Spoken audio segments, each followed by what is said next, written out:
All right, so what about exercise? What about exercise while you're going into ketosis? What about exercise while you're in ketosis? Well, you'll notice within the program, I wrote down some basic parameters that I'd like you to follow, but I want to go into a little bit more detail so you understand why. All right, so it comes down to two things.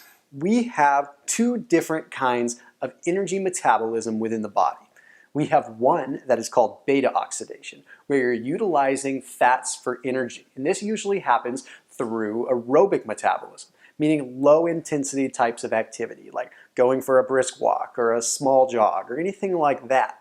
Okay, then we have what's called anaerobic activity, which means you're requiring carbohydrates to elicit that level of energy. These are things like weight training or sprinting or anything where you're exerting yourself for a short period of time.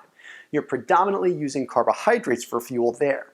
So you would think that initially you'd want to go right to some kind of aerobic activity where you're using fat for fuel based on everything I've talked about, right? Wrong. Okay, so when you're first getting into ketosis and you're attempting to get into ketosis, it's very, very important that you try to focus your activity more so on the anaerobic side. Why is this? Well, it's simple. When you have carbohydrates stored in your body, they're stored in your muscles and in your liver, like I've described in other videos. But when you're doing your activity or your exercise, you want to make sure that you're utilizing those carbs and getting them all used up. You're getting them out of your body. So that means doing simple things like full body weight routines, even if they're not that heavy.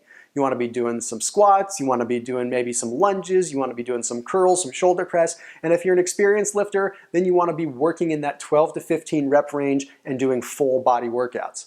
But what if you're not a lifter? What if you're not someone that lifts weights or even goes to the gym? Well, guess what? You can still elicit the same kind of response and get your body to tap into carbohydrate reserves. You just want to do this through what I call surge training. It's a variation of high intensity interval training.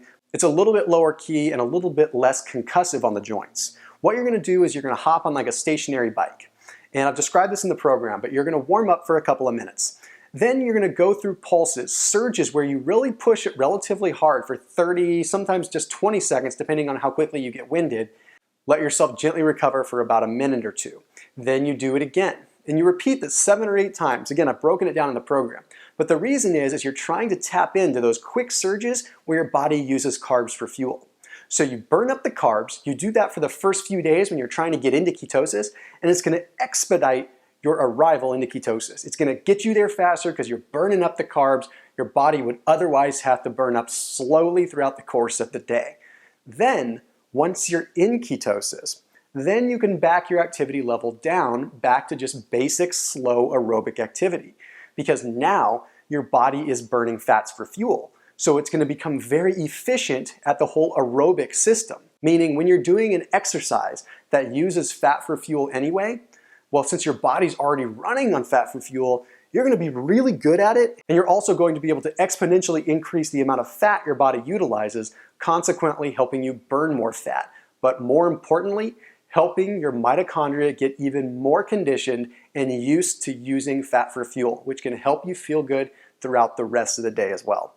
But what about weight training throughout the rest of the program? What about weight training once you're in ketosis for the rest of your life? Well, the cool thing is, since the mitochondria becomes very efficient at utilizing fats for fuel, it can also help you from the standpoint of weight training. But your body is going to want to break down some of the protein that you consumed into sugar as well. The short answer is, after about 2 weeks of being in ketosis, your body transitions, becomes very adapted, and you'll find that your strength levels come back up and you don't feel like you're deprived of carbs. So suddenly, you can go back to your old higher intensity methods of training. However, I will say, for the first couple of weeks, keep it low intensity once you're actually in ketosis.